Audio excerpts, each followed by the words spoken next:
Welcome to Ryder Cup Tea Time with the Smylie Show, powered by T-Mobile. We're coming to you live from Bethpage State Park in Farmingdale, New York. We're in the People's Plaza, SK. We got the driving range right behind us. This is about as good as it gets. I'm Charlie Hume, Smylie Kaufman, of course, sitting next to me here. All you out there, we need you to like, subscribe, send this to your friends, do all the things you need to do to get them to the Ryder Cup YouTube channel, because we're going to be hanging out with you the next few nights right here. 6:30 Eastern. I mean, how good does it get, SK? Why not us, Charlie? Why not us? Why not us? I wish they were playing golf right now. It's going to be a very short sleep for everybody here getting ready for Friday morning. Currently, it is blowing about a 25-mile-an-hour crosswind, a lot cooler than I thought it was going to be, but still, folks, we're primed for maybe one of the best Ryder Cups in history. The stage has been set for, gosh, we've been talking about this for 2 years now, getting to Bethpage, and here we are a day before. I'm excited. Yeah, we had a nice extended off-camera discussion about wind relative to fog. Maybe we'll get to the science segment of the show at some point. You might not want to hang around for that. If you do, you can comment, ask us science questions. That's a report I'm hearing that tomorrow morning, don't be surprised if you see a little fog that might delay play. Hopefully not. But maybe the wind pushes it through. We don't really know if that affects fog. We know sun burns it off. So please comment if wind pushes fog out so we can play golf. Anyone who did a science project on that back in like 3rd or 4th grade, you can pull the billboard back out and give us some pointers there. We need all the help we can get. All the help we can get. We're going to let some people kind of trickle in here. I am looking over at Club Magenta in the background. Lots of fond memories there for us from Valhalla. Although PGA Championship, that's right. I think I missed 9 putts in a row on that putt view during one of our PGA Championship recap episodes. That's right. One of my tougher scenes. They had the putting green there, and it was a tough scene watching you try to do that. But I was lights out, which, gosh, typically they build those greens where you can't miss a putt. Yeah. So it's a shame that maybe it's a little rigged for you, and that maybe your stroke's a little better than that, and I don't know. That's an even tougher scene for me. If it's like, the PGA Tour Superstore, Golf Galaxy situation where it all funnels into the hole, mine were just all going in other directions. But I hope we see that this week. I need to go check it. Going in the hole. Yes. At Bethpage Black. Well, and that's an excellent segue, Smylie, because we might have just that given the weather conditions, some of which you just mentioned, some of that we're going to get into. This place, Smylie, the People's Country Club, it is just as much of a living, breathing participant in the festivities this week as the 24 players who are going to suit up and play in this thing. And so let's get a little background on that to get started from your NBC colleague, Bones. We're going to get a little piece from Bones, and then we're going to dig into what you've observed walking around the course and doing your prep for the Ryder Cup this week. Let's listen into this package with Bones.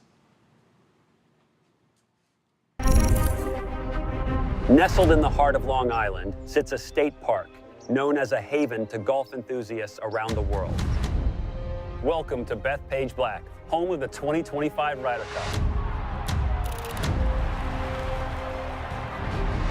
This is a legendary track and one of the hardest golf courses anywhere in the world, and it's open to the public. It's hosted multiple majors, a couple of U.S. Opens, and a 2019 PGA Championship. And when those players get here this year, let me tell you what they can expect. You can expect length, you can expect rough, and unbelievably undulating greens. Navigating these challenges will require better decisions at critical times throughout the match.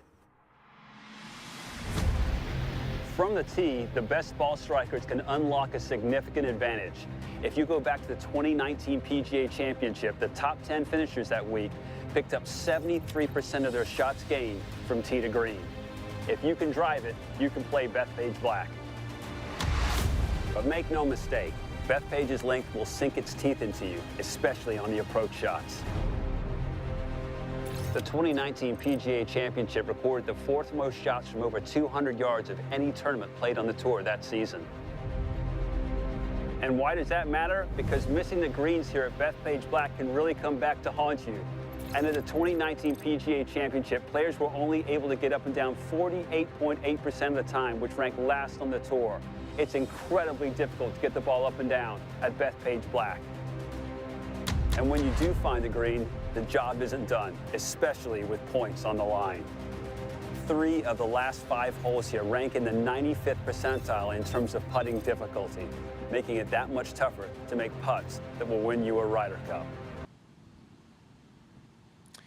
Smylie, we already have some chat participation helping us with the science piece of this. Stephen King says anything over 7 knots will dissipate fog. Huge for the program tomorrow morning. I don't know what quantity of wind a knot is, but it feels nautical. A little play on words there for you. Also, we have a question in the chat I'm going to get to from a Gary Boomtower MD. Oh gosh. So it's popping off there in the chat. We saw that from Bones. We're of course used to seeing Bethpage in these major conditions. Some of which is retained in the setup this week, but not all of which you're going to see. And there are 2 kind of headlining factors that are the reason for that. One is in the collective control of the people who are setting this golf course up. Another which is out of our hands. So the first is the rough. I mean, it's a famed piece of this setup. It's what you see at every U.S. Open. It's why the scores remain so low. Why do you think Keegan and co. PGA of America chose to set it up this way with shorter rough? I think the best example that we can compare it to is when the Ryder Cup was played at Hazeltine. The rough also was down that week, and they were really trying to get wedges in the players for the United States players. They feel like that's a distinct advantage for them compared to the long irons. When you look at long iron play and accuracy, that is right out the European Tour players' allies, I should say. So when I'm thinking about this golf course and how it used to play in major championships and what it's going to play like this week, when you can just send it off the tee and be able to get to the greens, when I think about long par 4s, and you miss the rough, or I should say you're hitting it out of the rough, and it's coming in low on a trajectory that's not going to hold the green, well, this week you're going to be able to hit it just high enough to be able to hold the greens, especially the rain, keeping it to where the ball will stay on the green. So even if you're a little bit inaccurate, you're still going to find greens in regulation, which plays right in the United States' hands. So this is all course setup, which I think was the proper thing to do because the guys for the European side are extremely accurate. So the flip side of that, the rain, I think the forecast was like 1.5 inches today, right? Super soft greens.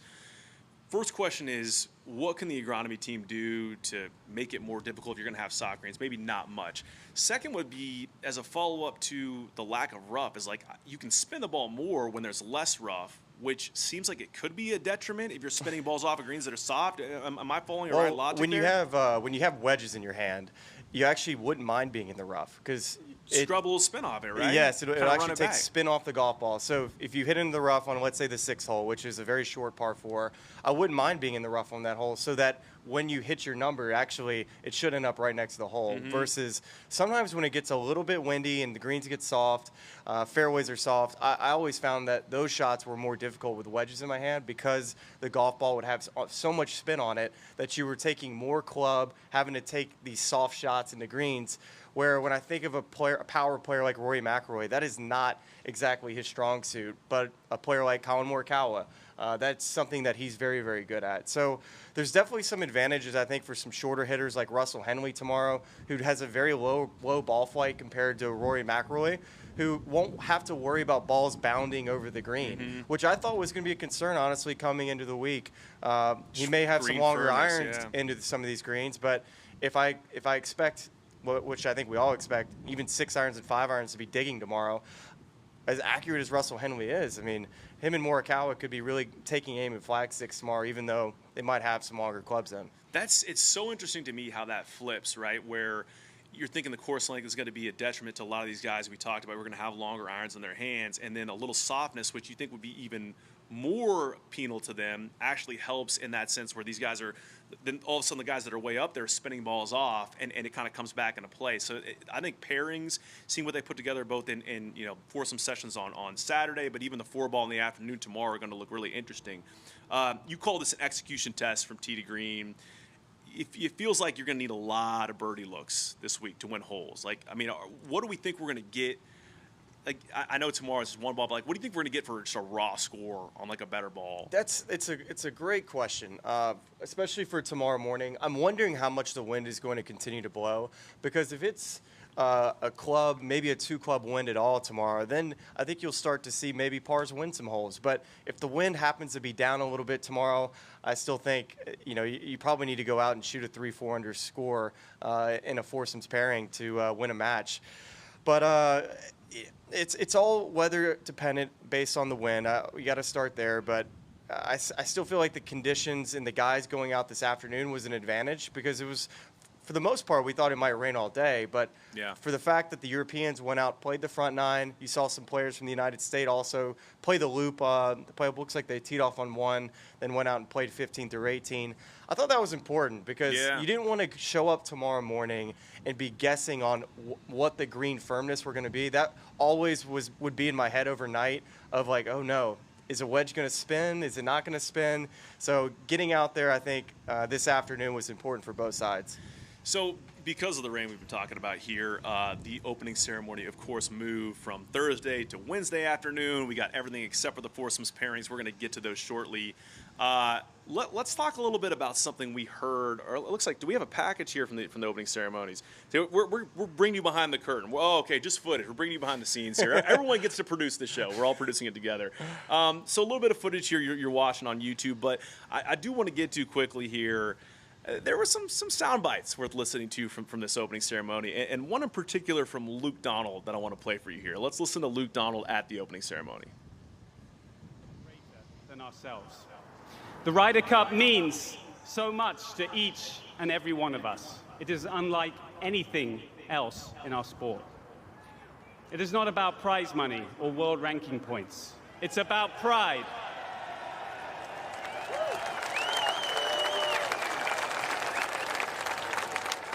It's about representing your flag, your shirt, and the legacy you leave behind. We play for our families. It is not about prize money, Smylie. I got a nice little round of applause from the European fans there. This has been the hottest topic this entire week in the lead up. It's, should these guys do it for the love of the game? Do they deserve it given the amount of money that this event generates? Does it matter anyway if all of it's going to charity? Where do you kind of net out in your take on all this chatter leading into the actual matches we're playing? Well, from a gamesmanship statistic category right now, Europeans currently up 1-0.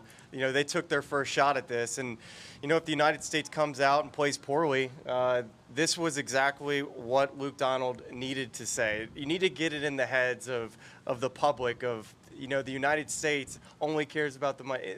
These things are not true. But it's the right thing to do. It's the right thing to say because guess what? It is a mind game when it all comes down to it from a captain standpoint. Luke Donald said in his press conference today as well, he said he wrote that speech 6 months ago, and he really referenced to this is all about us. I don't really care about the United States. It wasn't a dig at them. But hard to look at that way. You know what I mean? When he says that, now, it's we're connecting the dots here. If we can do that. Well, it's like I had a good laugh at this because you sent a video over of Luke Donald giving a tour of the European team room in the facility. And it's like here are all the nice weights we have, and here's where these guys can spend time with their family caddies. And it's like, and over here is our bulletin board where we have someone compiling all the material we need to get our guys fired up and take little digs at the Americans. It feels like everything's optimized. I mean, maybe this is me with a tinfoil hat on now, but really down to like, what are we going to do in the lead up to kind of get people talking and really direct questions towards Keegan Bradley and those guys about why they need this stipend, even if it really doesn't make sense or doesn't really matter in the end. It's all going to charity anyway. It's definitely the gamesmanship. So I thought it was interesting. I think all the players have come out and said from the United States side that all of their $500,000 is going to go to charity. So that whole storyline's kind of been nixed from just the players coming out and saying that. The whole thing should have been kept private, but Luke Donald coming out and say it. So now the guy's got to make a statement. So the PR battle before the game starts. I would have said I'm gonna go $495,000 to charity because that's everything after I go to the merch tent. I'm gonna need a little bit of that stipend, get the merch taken care of, get all the family, relatives, friends, and then the rest can go to charity. That's fair. That's fair. Good man. Then we did eventually get to the pairings after that weather accelerated, I guess you'd say, Wednesday opening ceremony. Quite the tease for these pairings. We have them now, the Friday foursomes matchups. So let's just go through all of those. And so in that first match, we have Bryson DeChambeau and Justin Thomas taking on Tyrrell Hatton and Jon Rahm. In the second match, we have Scottie Scheffler and Russell Henley up against Ludvig and Matthew Fitzpatrick. Going off third, we have Collin Morikawa and Harris English versus Rory McIlroy and Tommy Fleetwood. And then finally, we have Xander Schauffele and Patrick Cantlay will partner against Victor Hovland and Robert McIntyre, a.k.a. Bobby Mac and Cheese. So let's go big picture first, Smylie. We kind of knew, for the most part, what partnerships we're going to see on the European side coming in, less so on the American side. Any partnerships you're seeing, at least in this session, that surprised you? Yeah, I would say I was surprised to not see Ludvig and Victor Hovland paired together. Scandinavian boys, what's going on, man? That unit, they went 2-0 over in Rome. Absolutely blitzed Scottie Scheffler and Brooks Koepka. Also won their other match 3-2. So that was a little bit surprising. But my takeaway from seeing the European side pairings was, of course, not surprised that Jon Rahm and Tyrrell Hatton, Rory McIlroy, and Tommy Fleetwood were playing together. But it seems like Luke Donald said, I'm going to get my best 8 players out on the golf course. And substituting out, Sepp Straka and Justin Rose, who went out in foursomes in Rome, and instead getting Robert McIntyre, who I think has been one of the most on-form players of the Europeans. And then of the last, I'd say, 2 or 3 months, Matthew Fitzpatrick's game has really come into form, playing really solid golf and a very solid foursomes player, although his Ryder Cup record has not shown that yet. So that's what I look at when I see the European side. And from the United States side, I think, generally speaking, not overly surprised at the pairings, but a little bit shocked to not see Ben Griffin playing. That's the one guy I think really should have, I think, been out in this. No rookies are going out. So obviously leaning a little bit on experience with Keegan Bradley tomorrow morning. That's a big question mark to me with where Collin Morikawa's game is at. And should Ben Griffin have played? I think yes. And the one thing I will say, if there's an opportunity or a chance that they play the ball up tomorrow with preferred lies, which we will see, and if that's the case, you are able to switch out a golf ball anytime you put a tee in the ground. So you are technically able to hit your ball off of the tee, and then also once you put the tee in the ground, then you could switch to your own ball. So you could technically play your own ball the entire way around. Besides when you're up by the green, if you had to chip, then you would obviously have to play the ball as it lies. But I thought that was interesting because you obviously don't know what the USGA is going to do, or the PGA of America is going to do.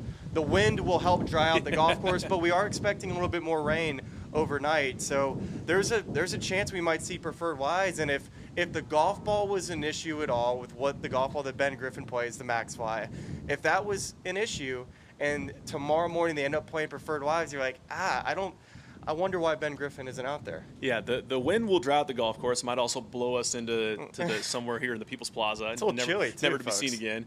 All right, let's get into it. Let's go match by match. So let's get started with that Bryson and JT versus Rahm and Hatton match. I mean, Rahm and Hatton have been stalwarts for the European side as a partnership for a number of years now. As you and I talked about in some of our preview shows, JT really has only ever played with Jordan except for that one match with Patrick Cantlay. So who do you like in this one and why? And maybe kind of like some insight on what do you think you're going to see from that JT-Bryson partnership? They honestly need a WWE intro for this match. The whole, in this corner, Jon Rahm and Tyrrell Hatton fighting from Europe going against Justin Thomas and Bryson DeChambeau, touching gloves. And then also, the build-out at the first hole is incredible. They got the speakers, all the music going on. I think they need to hire a DJ as well to follow this group around. Keep the energy, keep the buzz with this group, because the fuse lit in this group could honestly carry the entire Ryder Cup as far as just the energy that it provides. Epic start to a Ryder Cup with these 4. I want to see a Bryson and Tyrrell flashpoint. That's what I want to see to get it going. Bryson doing a little too much hamming it up, which, by the way, I'm all for. This guy's a content king. Saw him walking the range earlier. I gave him a little Clovis C shout out. Shout out to Central California, the good people of Central California. But Bryson and Tyrrell, I think we need that moment. Tyrrell take exception to something early, get a little heated. Maybe Bryson gets the crowd up a little too much, so it's getting in those guys' ear. This, to your point, this has fireworks potential. Yeah, you see that graphic right here, Bryson DeChambeau, foursome record 0-2. So Him and Scottie Sheffler both winless in that format in the Ryder Cup. Two of the best American players on this team. They're going to have to find a way to get a point. And really, when you go back to Rome in the Ryder Cup and seeing in that first session that the Europeans swept, the USA's got to get red on the board. You know, last year it took till the last Ryder Cup in Rome, it took until the 11th match for the United States to win a point. Mm-hmm. So a full point, I should say. Yeah. Important, I think, in that first match if you're Bryson and JT to go try to set the tone. But you gotta like to John Rahm and Tyrrell Hatton play a bunch of golf together. They're going to be a formidable pairing. And on the flip side, from Bryson, who hasn't won a match, John Rahm is also 4-0 in foursomes. Well, and we're looking at JT now here. Tell me on JT, because, you know, you said this as much on Twitter or X yesterday. It's like hit driver everywhere, right? Like driving, you need to be able to drive the ball well to score here, set up opportunities. And JT hasn't been driving the ball great of late. I mean, what do we need to see from him tomorrow? Obviously, you're playing all shots, so all the big driver holes and Bryson bombs, and then you have one of the best iron players, approach players in the world hitting that shot into the green. But, I mean, what do we need to see from JT tomorrow to feel confidence in the driver? Well, definitely. The driver's got to be a little bit better tomorrow based off where it has been. His iron game will always come around. And he'll have shorter irons in, too, because of Bryson's long tee shots, a tremendous wedge player, and really good at taking spin off of a golf ball. I think that's an X factor for this pairing tomorrow. But when I look at this U.S. team and what I think needs to happen as far as both guys bringing to the table, Bryson DeChambeau needs to be better with his wedges. Justin Thomas, I think with the putter, he's putted very, very well this season, but can we see it tomorrow? I think that's the two key factors from the U.S. pairing tomorrow. Wedge play from Bryson, putting from JT. It is funny. It's like they're the opposite creative player. You know, Bryson has trouble with distance control with his irons. JT, one of the best in the world at that. Bryson, a great driver, a great putter. You know, JT, obviously, to your point, putting well this year. But so we'll see. Those two, if they can shore up each other's weaknesses, could be a very formidable team this entire week. So let's go next to the next match here. We have Scottie Scheffler and Russell Henley against Ludvig and Fitz. So, Smylie, specifically here, you have this incredibly successful President's Cup partnership, talking now about Scottie and Russ, earmarked as America's best pairing, powered by T-Mobile. Why do you like these guys more so than any of the other three pairings going out in the morning for the Americans? This is the point they got to win. You know, as we look at it right there, Ludvig playing in his second Ryder Cup. You see the record of Matt Fitzpatrick.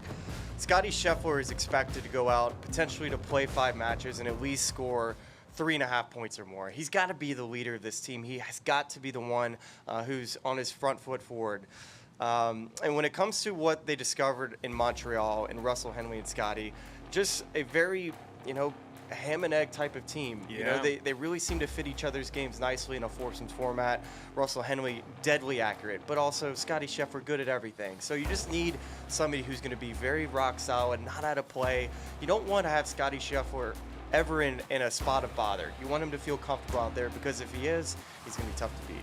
Man, I love the note, completely flying under the radar for me of just Henley hitting long irons on these greens and being able to hold them because they're soft. That's a very underrated observation about the way, how these guys are going to be able to play well. I mean, that was our one concern for us. You kind of take that away. I mean, it could be, could be huge for them this week. So, and then on the other side, Ludvig and Fitz. I mean, this is, to your point, this is a little bit of a different one for them. Yeah. You've seen Ludvig with Victor Hovland, of course. Now, Fitzpatrick has kind of come into the form latter half of the season. What do you expect out of these guys? What do you expect? How do their weaknesses and strengths complement each other? Well, I think they're very different. Very. Fitzy's game is not quite as a high ball hitter as Ludvig. Ludvig is a tremendous long iron player, but his length off the tee is going to be the asset for this team. And Fitzy's probably one of my favorite putters to watch. He's had moments in Ryder Cups where he's putted extremely well. But Fitzy's got to bring his A game. I think that record is going to definitely weigh on him a little bit. So I know he's definitely motivated to come out to show that he's better than the record. But still, you think about that coming into the day of, and I guess really the trust that Luke Donald has in Fitzy to throw him out in the morning. Yeah. Is just a nod of confidence of, hey, this guy's playing much better than maybe a lot of people were seeing. We got some comments here from the chat on YouTube. Keep chiming in. We're going to get to these as many as we can. Mark Kelly, I think Scotty will start slow but pick it up, and they should have a great back nine and close it on 17. Teddy Strongbear disagrees. He says, too much hype around Scotty. I think USA will lose this match, too. I don't know if I agree with that one. Too much hype around Scotty? It's tough to. I'll say this: you know, there are going to be some heckles directed at Matt Fitzpatrick over keeping the flags again when he putts. We just hope they're clever. Hope they're clever. There's been a lot this week, and I think maybe the cross-handed chipping. That too. Did you see the video of the guys behind him in the bleachers, and he's trying to see it. The guy. It seems like the European players have had a lot of fun with the New York crowd. Really, just great sports. Laughing at a lot of a lot of the the just things that have been yelled at him all week. So it's been a fun start. I think the crowd has been just ready to get going, and I think once you start to hear that first roar, the place is going to be ready to rock. All right, let's get to match 3 here. Collin Morikawa, Harris English against Rory McIlroy and Tommy Ladd, the man who's in about as good a form as anyone else coming here into Bethpage. I'll be honest with you, Smylie. I'm a little bit worried about the Americans. You share the same concern? Well, this is a match that it feels like the other way, that the Europeans feel great about. You know, Rory McIlroy on a golf course like this, where he can really take advantage of his length. And there hasn't been a hotter player in the world other than Tommy Fleetwood. This guy has been just rock solid. His ball striking has been incredible. His putting, his confidence, and how good he's been in Ryder Cups. And foursomes specifically has incredible Ryder Cup career. As you can see, 7-3-2, also undefeated in the foursomes format. And then Collin Morikawa and Harris English on the other side. Harris English has never played foursomes in the Ryder Cup. Collin Morikawa, very, very good record at the Whistling Straits, but did not have a very good showing at Rome. So there's so many question marks I have about the pairing of Collin Morikawa and Harris. Wasn't expecting to see Collin go out tomorrow morning, but this is a match that the United States totally could steal, because I don't see Collin Morikawa or Harris English being out of play much, because Collin's ball striking is going to keep these guys in the match here. Harris English is an incredible putter. So if you could tag team Collin's ball striking with Harris's putting, and then maybe you have a day where Rory's struggling with the wedges, the putts aren't going in, hey, maybe you can get a half match, or maybe steal one on maybe on some of the latter holes. I'm so interested to see how Collin putts this week. I mean, I actually haven't had a chance to see what he's using on the green, but he was messing around with that center shafted putter after going through about 3 or 4 different ones this year. So if he finds some confidence there this week, I mean, it's a guy, we talked about this as well in the lead up. So many variables surrounding him, but he's one of the best players in the world when he's on his game. If this is your worry about Collin Morikawa being the one guy you're worried about heading into the morning, that's a good place to be. Yeah, that's right. Because of the type of player he is, the experience that he has, and knowing that he's going to be able to handle the moment. Now, whether it's going to be good enough to take down Tommy and Rory, that's a tall task. But you feel okay about the Harris and Collin going out there, but these two not playing together before, and just how much experience that these two guys have over on the European side definitely feels like it favors the Europeans heavily. Yeah. I mean, just looking at Tommy's record, 7-3-2, and coming off, arguably his best stroke play PGA Tour performance of his career. He's gonna be tough. Are you cold, by the way, or is that just me? I'm getting really cold. I'm doing I feel like I need some hand warmers. Tomorrow morning, just go in the jacket for some hand warmers. Tomorrow morning, the adjustment of how far the golf ball is going to go could be something too, because I can't imagine it's going to get much warmer in this. I hope they sell parkas in the shop. I come out here with like a big, a Canada Goose, like Ryder Cup logo with the fur out here.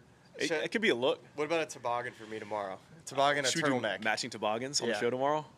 Oh. Toboggan and turtlenecks? Yes. I don't think they're ready for that, dude. Toboggan and turtlenecks? Okay, all right. We're going to put a pin in that. We're going to come back to that. I'll run out and grab some. All right, match 4, the steadiest of the American partnerships, Xander Schauffele, Patrick Cantlay, against Victor Hovland and Bobby Mac and Cheese.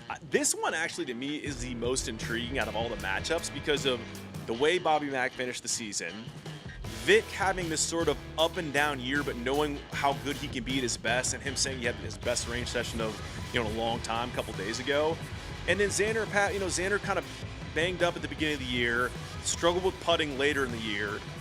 Patrick Cantlay had not a great year by his standards, but he comes on strong at the end of the Tour Championship. So I think anything could happen in this match. I really do. I'm curious how you break it down. I see an advantage to the Europeans here. And by the way, congratulations to Xander Schauffele, just having his first child. He actually, based on this this picture that he took for his mugshot, looks like of dad. You know, this looks like he's coming out of the trenches here, coming off of diaper changing. He had 2.5 hours of sleep, and he had to change 3 diapers.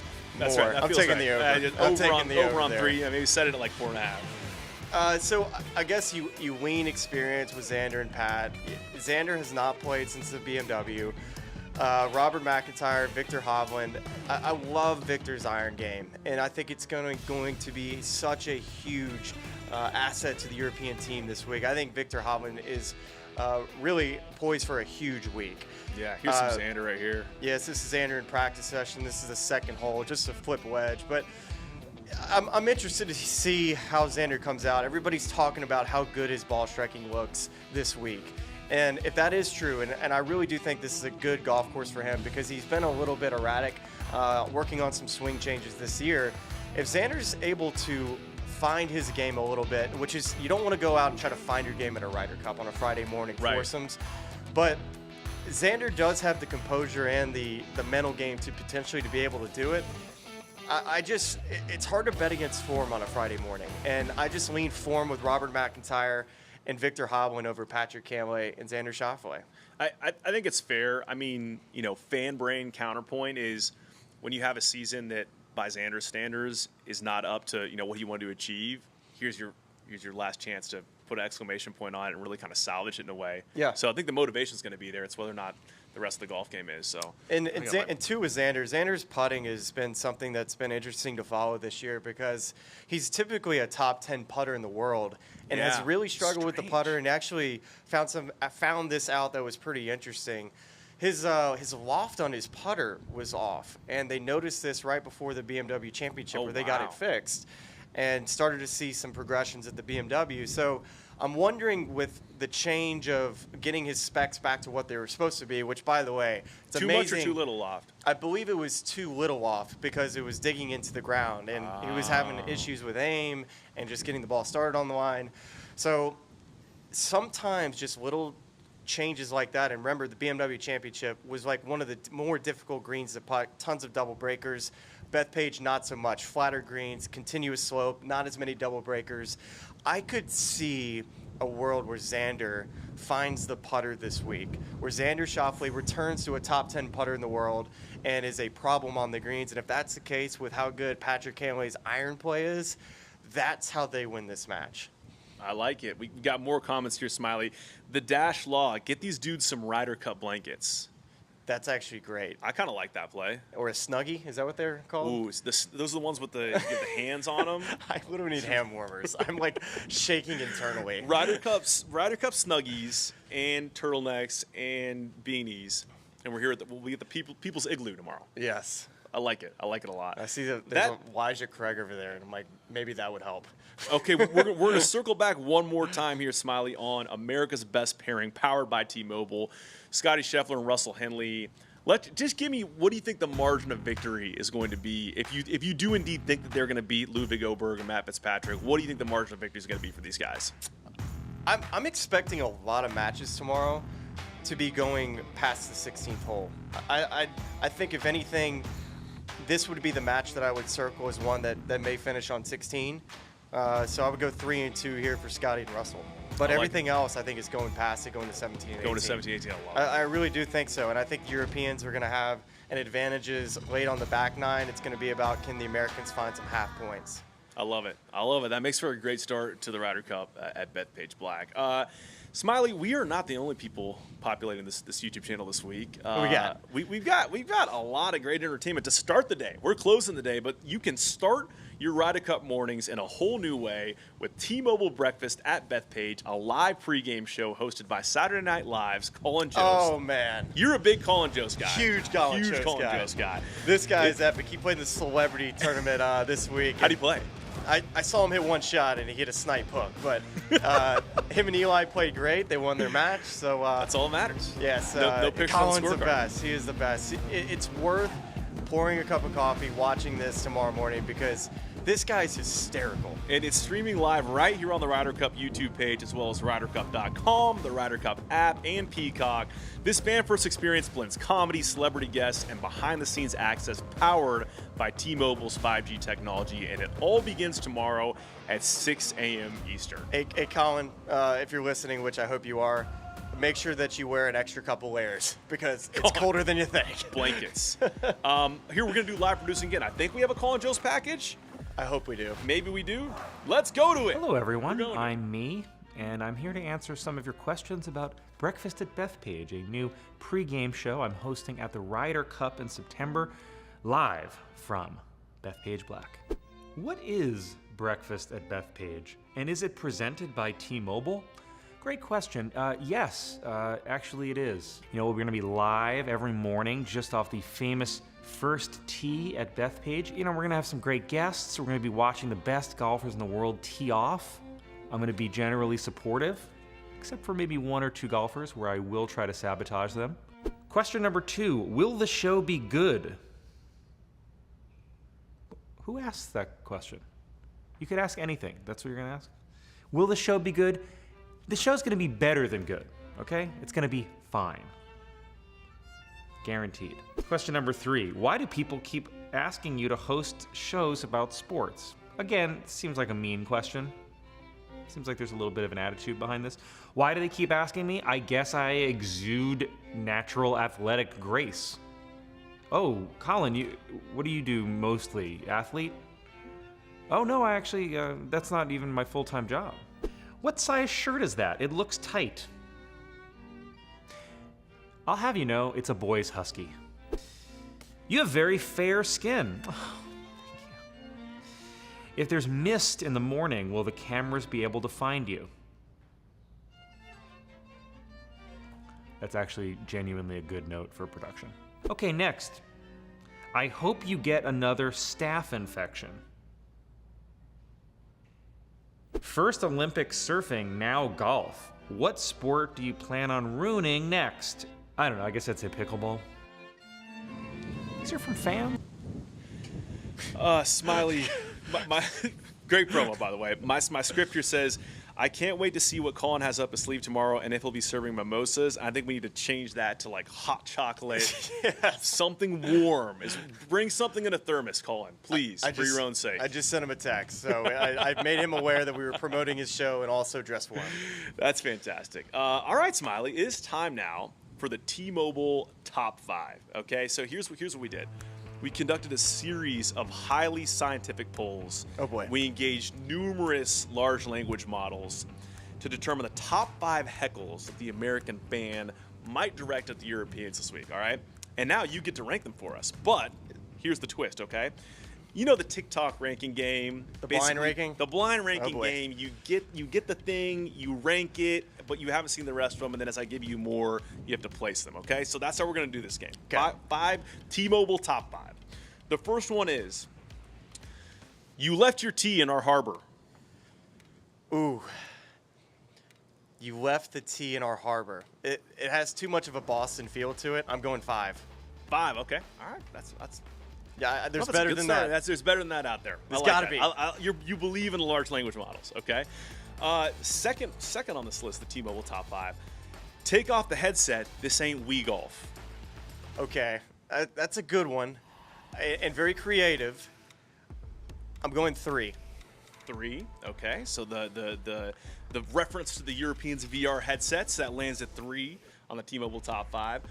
Okay, this one says, to the tune of the Eurodance song, Freed from Desire. We're just going to give us a rip here. You did not get a stipend, nah, nah, nah, nah, nah. Most of ours went to charity, nah, nah, nah, nah. Why do you hate the children, nah, nah, nah, nah, nah. You did not get a stipend, nah, nah, nah, nah, nah. Na na da da da. You know, I mean, I like its song form. That's usually a European thing. That is hands down number 1 because you leaned all the way into the to the bit. Do you like that? I liked it. I wonder if that was musical enough. I feel like I hit my beat notes. was about to drop. It was like da, it was da, da, da. All right, that's number 1. Okay, stipend. Here's the next one, Smylie. Attention, United Kingdom golfer. Much like your nation's complicated withdrawal from the European Union, your approach shot appears to have no clear direction, no defined target, and has left you stranded somewhere between the fairway and the rough, negotiating terms with the bushes while the ball contemplates a second referendum on whether it actually wants to roll onto the green. I'm going to put that at 6. A little wordy, don't you think? Yeah, looking for heckles it's here. 4. It's We're 4. looking for heckles here. I think okay? can we just switch that to a 4-letter word? What do you know about Brexit? Should we do a little deep dive on the Brexit while we're here? Yeah, I don't know. We'll do that. We'll do that after fog. How about a Brexit ban? That's 6 for me, but Okay. if we could switch it to like any 4-letter word, that works.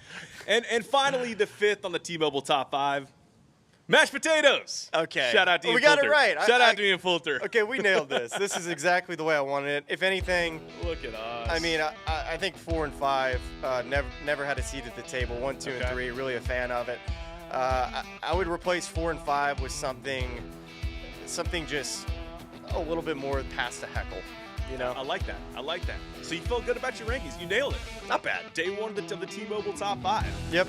Little cannon fodder to go to Revolutionary War out there for all the fans out I'm there. gonna have that song stuck in my head now. Kinda like. Did you see? Do we have rights to that? Can we sing it on YouTube? Did you see JT's press conference talking about the Tommy Fleetwood song last year? Yeah. Tommy. He sings it with And so Molly, his daughter. The Molly, Molly, Molly, Molly, Molly, Molly, Molly, Thomas. That's the only thing. I hope all the U.S. fans can gather together for a brainstorming idea of Yes. something other than USA or I believe that we will win. Let's get creative. Have some people really pass out some flyers. You know, like what you just did there with the stipend thing. Let's get creative here, U.S. fans. I think songs. Let's borrow from the Europeans. Right. Everyone likes a good song. Like Clever. Party in the USA. Like let's do a little mix with that. Party in the USA. That's a banger. I'd love to see. Look, everyone out there on YouTube, if anyone's going to go to the festivities tomorrow, is going to be out here at Bethpage, just cook something up. Give it a shot out there. All right. Well, there we go. That was the T-Mobile top 5. Well done, Smylie. Thank you. We're near the conclusion of today's iteration of the show, so we can go inside, drink some warm beverages, put on a blanket. Hot shower. Just a few more for you, okay? So let's talk about. We're gonna go to a matchup graphic here, and let's see. Okay, so just final thoughts on when the day is over. We see the Friday foursomes here right here. When the day is over, what's the score going to be, and who do you think you're going to see in the afternoon for 4-ball? Ooh, I see potentially 2 halved matches, the first and the last, and I think you can see that there would be a U.S. win in match 2 and a Europe win in match 3, and what happens in match 1 and 4 interests me a ton. I would lean Europe in match 1, and then I also would lean Europe in match 4. So I feel like the Europes, I think, have the better pairings out. We'll see how the United States answers and see if they can get some red on the board. And in the afternoon, when it comes to the 4-balls, expecting Ben Griffin, or all the 4 guys from the U.S. side and Europe to be playing. I think Rasmus in that 4-ball is going to be. I actually think it's a really good course fit for him. Interesting to see where Shane Lowry, Sepp Straka, Justin Rose, who they get paired with, because Sepp is not a very long player. Justin Rose, he's average or so at this point in his career. Shane Lowry's not very long, so I'd be surprised if Shane and Sepp went out together. That was the one pairing that was in Rome that went out in the foursomes, so I was a little surprised not to see him. Obviously, a course fit deal. But in the afternoon, interesting to see who Ben Griffin will go with. Will it be Bryson DeChambeau? Kind of feel like it will be. All right, here's what we got, Smylie. One last topic before we close today's show. We got 2 more of these right here from the People's Plaza. We need to hold ourselves accountable. I need 2 things from you. All right, I need your final score prediction for the whole Ryder Cup. Ooh.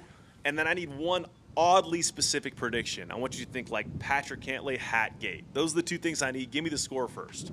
Okay, the score first. I've gone back and forth on this way too much. I think last week I was like, U.S. is going to win.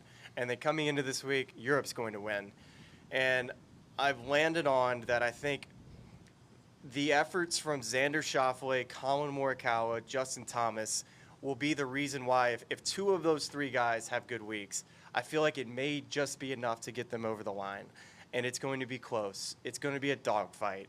But I think the United States does it and narrowly, 14.5 to 13.5. Ooh, I like it. Okay, now And what's your odd lead? that is the number they have to hit to win the Cup. That's right. If Europe hits 14, they retain. retain the Cup.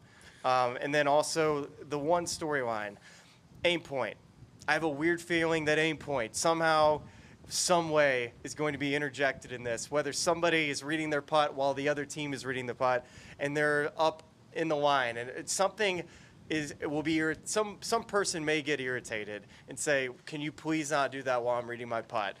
I think aim point, as annoying as it sometimes is for viewers watching, I think it may just get in the head of a player to where it gets them over the line. They're already irritated. They've had enough, and they say something, and then you got a little altercation. So that's my prediction is aim points. I love it. I'm going to go 15-13 Americans, and I'm going to predict that Bobby Mac and Cheese is going to have to be physically restrained from climbing into a bleacher. I don't know where it's going to happen. I don't know when it's going to happen, but someone's going to have to stop him from climbing into the bleachers. Okay, how about 1 out of 10 of 10 is the worst possible scenario of there just being absolute chaos. Okay. With the heckling or whatever you might want to call it.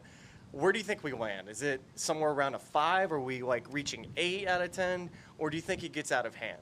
I'm going to do, I think at the movie Spinal Tap, I'm going to say my speed goes up to 11. Oh, gosh. Okay. Everybody make sure that you set your alarms bright and early tomorrow. And if the fog comes through, make sure you turn your fans on because apparently wind pushes fog out. Well, Smylie, it's been a lot of fun. That's going to do it for us tonight. This has been Ryder Cup Tea Time with the Smylie Show, powered by T-Mobile. Ton of fun. We're going to do it again tomorrow, right here, 6:30 p.m. Eastern, once the first day of play wraps up here at Bethpage. Make sure you subscribe to the Ryder Cup YouTube channel. Turn on your notifications so you know when we're going live. For even more and for even more Ryder Cup analysis, go check us out.